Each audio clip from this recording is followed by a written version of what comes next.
So we are here at the Arcade Playhouse with Greg Camphouse from the Motherlode. We got a few questions for him. How are you doing today? Doing good. How you doing, man? Doing excellently, thank you. So we were asking some of the others here what some of their musical influences were that may have led you to this project, and that's both on a larger scale of music and also in the community even. Influences. Yeah, I've got a lot of influences. I definitely veer towards the funk jazz stuff, which can incorporate a lot of things. Um, I think I came from a rock place myself, and then I got into some of the groovier stuff in the late '90s. Some of the Galactic, the Grey Boy All Stars, Soul Live, uh, Schofield. All those guys are doing cool fusion type stuff that inspired me. Yeah, so like a lot of my early bands, Spank, Bomb Foundation, still plays a bit, Afromassive, but those have all been like funk jazz bands to me. That's just the thing I do. That's what I'm into. Uh, so yeah, as far as other influence, I don't know. I sort of see this band as like a kind of '70s soundtrack funk type stuff. You know, it's a big band. There's no vocals. It's kind of a lush sound. It's funky. We range from a few different things. We do a little Afrobeat, do some more like soul retro type stuff, some Dap Kings, Menahan street band stuff for lack of a better description. And then we got our own brand of stuff that's just kind of we're trying to work on. So yeah, I mean there's a lot of influences there. And there's Too many quite to a name. and there's quite a few of you in the band as well, so you have a broad Yeah, there's interest there's there. 10 people in the band. Yeah. How did that all come together? It's pretty much my baby. I spent like 6 months writing songs, and then I cast people to play them. I spent a lot of time really getting all the lines down, all the parts, everything, and just tried to find the best people in town that could get together and do it with me. And I got some really cool cats in this band, and I'm really excited. Everybody's nice guys and good players, so that's a good recipe. I'm excited. I'm very lucky. I'm kind of in charge, but I'm totally give them props for being the players they are and making this band happen. So not just me at all, definitely. And so recently you had the opportunity to play with Fred Wesley. What could you tell me about that show and the experience, what you got out of that? Just insane to do that. I mean, he's like someone sometimes you play with a big name and they're like, of them. I'm actually a fan of his. I've been listening to his stuff for 15 years. I love him. He's somebody I reach into my CD bin for inspiration, not someone you jam with. So that was insane to play with him and just not just to like sit in with him, but to actually work with him and like learn tunes with him and have him come rehearse with us. It was crazy. It was totally surreal. And he was a total dream to work with. He's a nice guy, total professional as you'd expect. He's played with the best bands in the world, and he was playing with little old us. So we were just like, wow, and it was just great. We held up all right, I feel like, and he's amazing. So yeah, it was just a dream to do that whole thing, to work with him, and yeah, definitely a career highlight for me. Fun stuff. You guys have been doing a lot to really promote yourselves in the past couple of months. You've been getting a solid show every month, and Yeah. you got Fred Wesley there. You guys were at K-Hum Studios doing some live album, and you've been recording as well.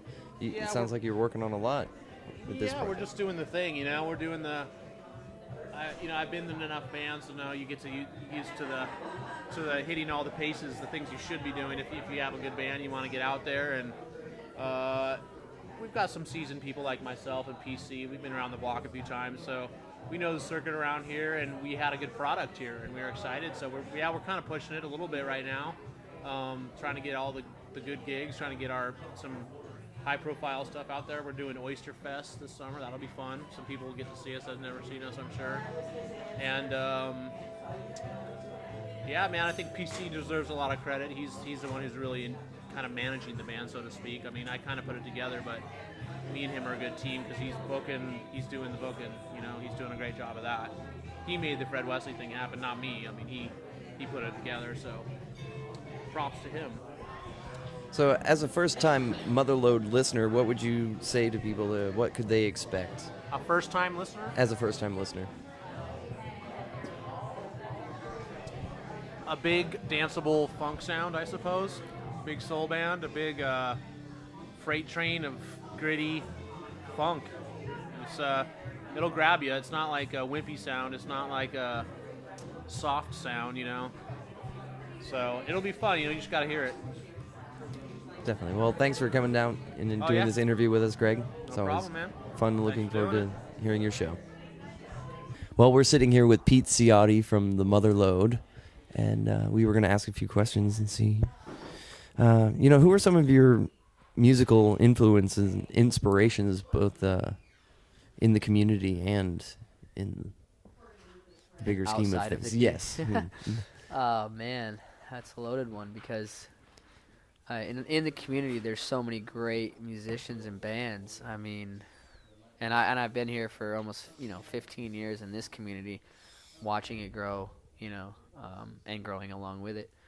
There's been phenomenal bands. Like this band actually kind of originates from a band called Spank, really, who was kind of the first band I remember seeing.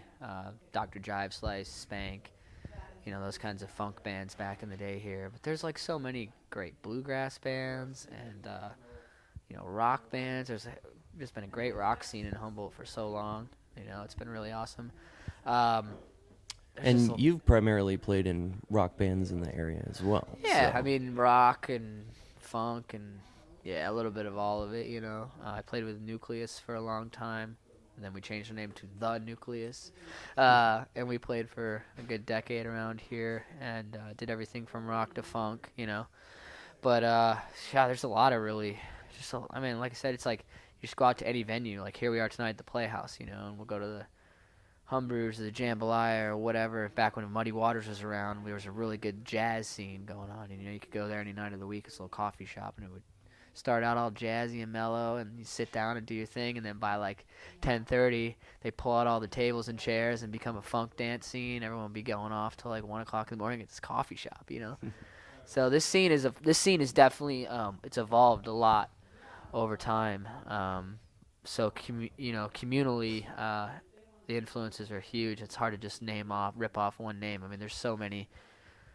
I mean, we have a great university that puts out good music, and teaches, and there's that whole thing, and then there's like a great jazz scene, a good funk scene, a blues scene, and this is a small community, Yeah. There's not like a lot of people, so. And then outside of it, I mean, we all have some pretty eclectic mixes of influences in this band. I mean, obviously we're really steeped with the James Brown funk, the JBs, Maceo Parker, obviously Fred Wesley, Yes.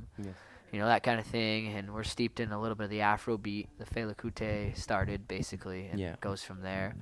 Tons of really good stuff, so, and the influences, I think with I don't know, I guess if you can call us, yeah, you can. We're good musicians, any musicians that are really trying to hone in on their craft, their influences change. You have I had like this big jazz influence when I first got into playing drums, and it morphed into a rock and roll influence, and then I got totally overwhelmed with Led Zeppelin and The Who, and then got overwhelmed with like indie rock and just that whole scene and the folk, and then I got overwhelmed again with funk, and it just kind of recycles back into the jazz again. It's just like I don't know, it just the scene just always changes, and that's a good thing. If you're a musician, it's always good to have different influences and then go back on your old influences and kind of roll like that. You mentioned Fred Wesley a moment ago, and you actually were able to play with Fred Wesley recently at a Humber's show.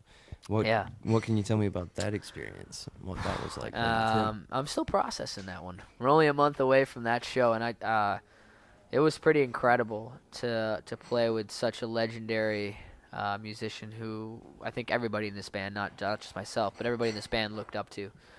And it wasn't really real until he got on the stage, and the one thing I take away from that show, I remember specifically, like vividly, that I think's totally like saturated in my brain, was he came out, said hello, took him all of like 3 seconds, looked back at the horn section and said go, and then went right into Goodfoot, and it was like, hey, whatever,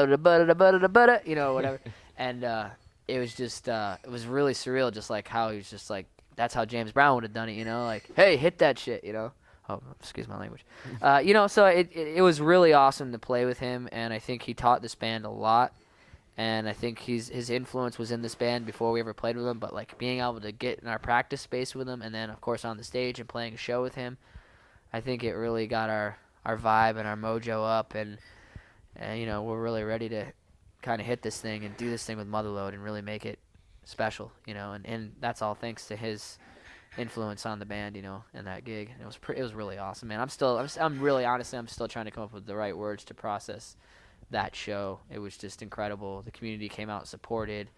You know, it was a great night. It was packed. Everyone was dancing, screaming.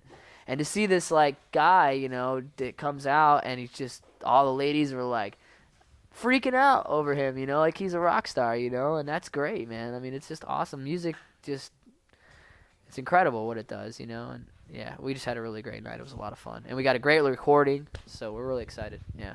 You've been getting solid gigs about one a month for the past few months, and I'm sure you have more plans for the future, but you've actually been documenting and recording these both with the sound for an upcoming album you just mentioned.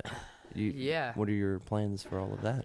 I mean, they're loose right now. There's an overall general plan. I mean, we thought with this band, you know, the shows were the main thing. Let's go out and play shows. Let's go do it, you know. And why not make a live album, you know? We can record it.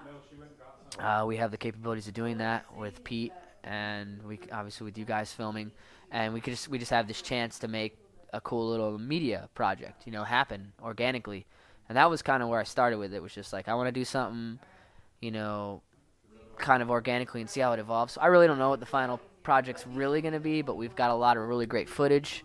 We've got a lot of really good recordings. Obviously, the recording with Fred, both with what we put out on, with what you guys did, and is now out on YouTube, of course, is unbelievable. And the sound and editing, and it's fun. Everybody's coming together and honing their craft, and it's kind of cool to see it morph and get better as we're doing it. So it's been a kind of fun project. It's outside the band, you know. It's not just here we are, we're Motherlode, we're playing a show.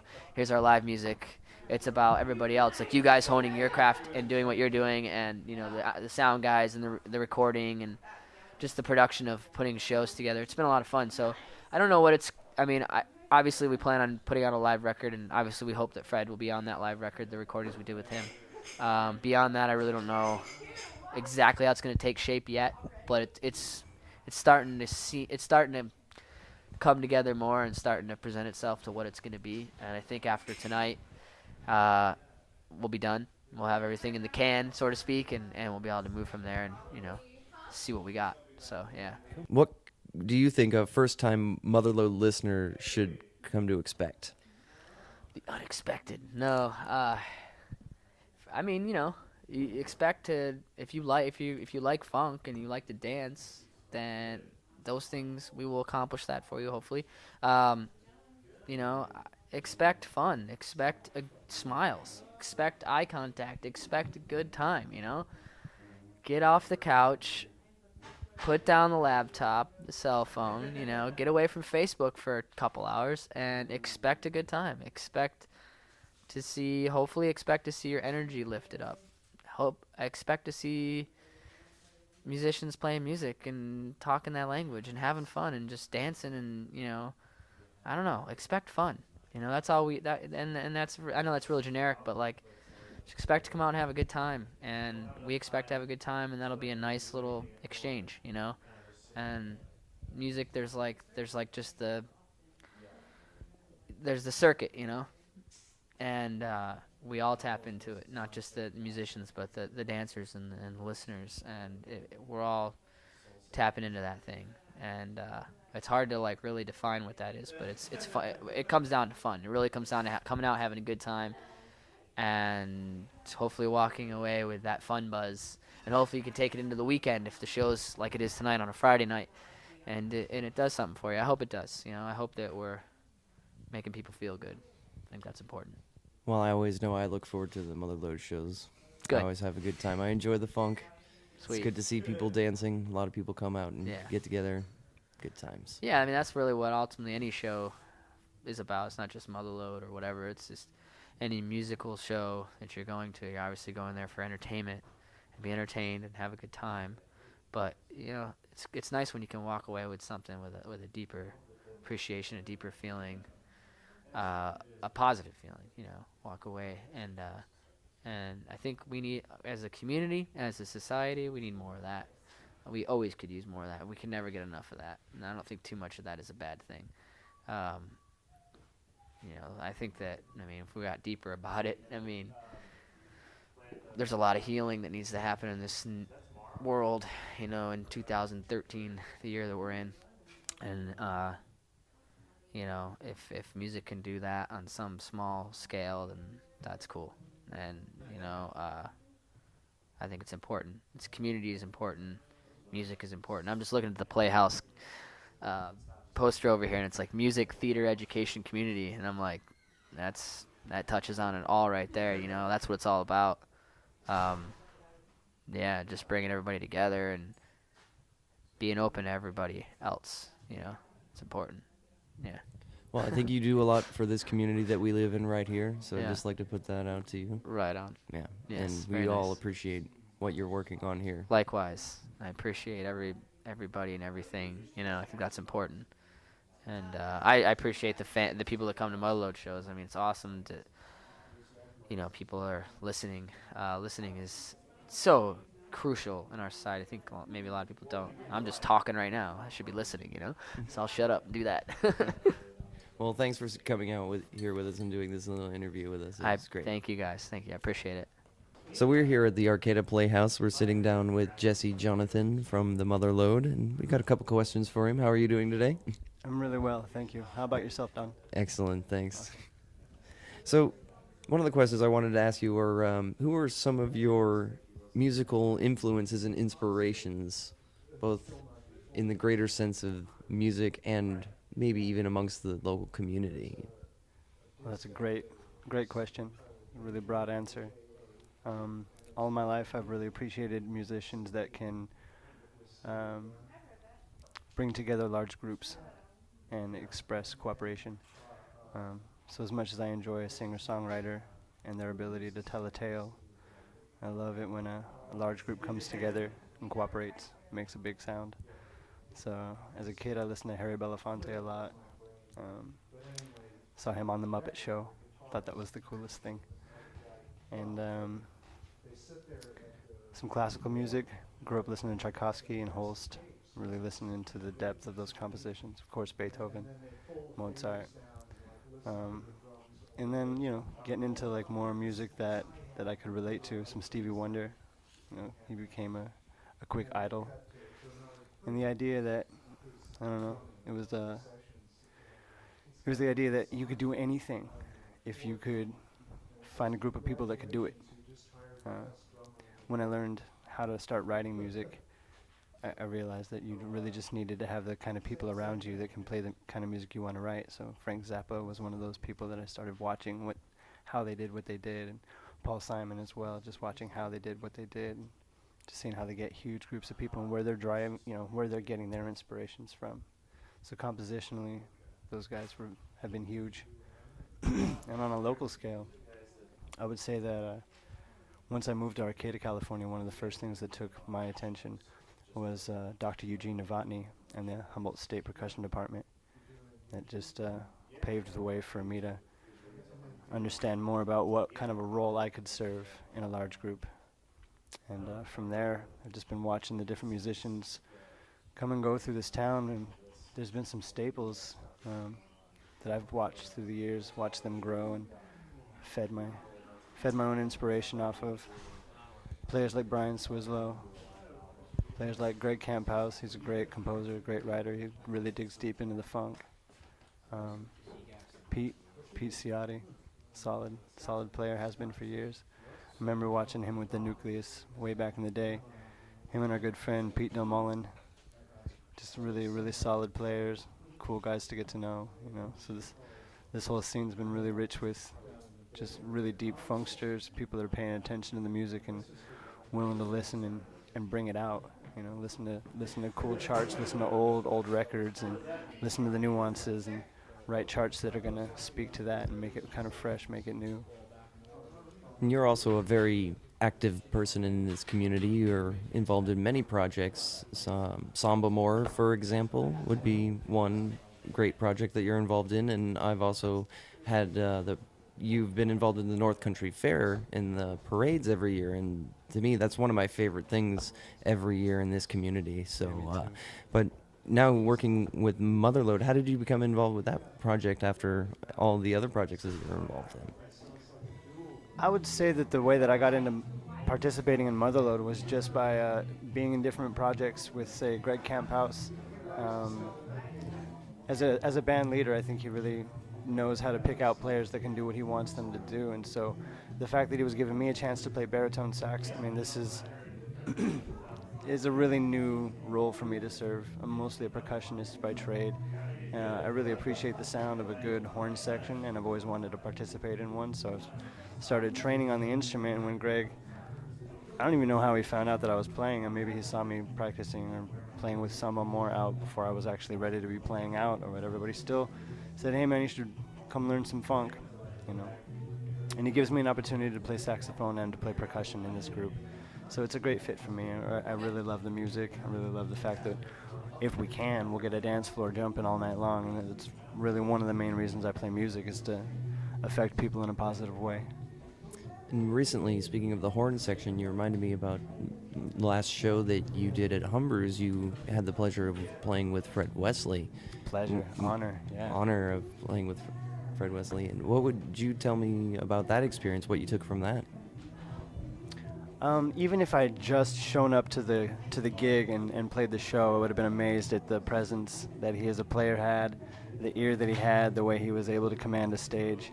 But we did get to have a rehearsal with him, and that was just tons of fun. He was really comfortable. He was really quick to assign what parts he wanted to hear, how to arrange the different sections, how he wanted things to feel. And he was super agreeable, too. You know, this guy has no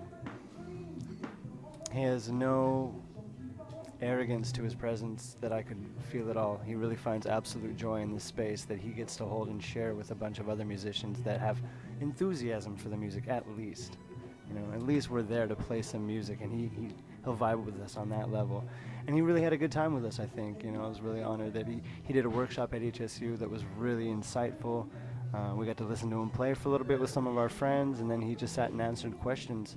And some of the kids in the audience brought up some really good questions, you know, like, Fred, how do you, as a band leader, how do you get people motivated? How do you, orchestrate large groups? And it was, incredibly insightful for me to get some really good wisdom from an elder. It's definitely in the style of music that I want to be playing in for the rest of my life. So, as like a first-time Motherlode listener, what would you say people could come to expect? Well, I've heard somebody say that we sound like 70s soundtrack funk. So that's cool. It's mostly instrumental. I mean, we'll do some shout choruses every now and again, but when people come to a Motherlode show, they can just pretty much expect, from the downbeat to the backbeat. We're going to be funking it up. We've got a really tight horn section that's excited about playing some music. Our rhythm section is, no slouch either. We got a good crew. We're stoked. We call ourselves the Motherlode because we know we bring a big sound. I told my buddy Chris over here that it's definitely baby-making music. Ooh. Man, those would be my kind of babies, man. Those babies are going to be crazy. Man, you guys are great. Tips we're and having suggestions a great time. here. Yeah, we're trying to be all organic here. We are. We're thoroughly this. I got my sticker back here, my organic sticker. Cool. All right. Well, thanks for coming out with us, Yeah, Jesse. And thank you, guys. interviewing with us. Fresh haircuts.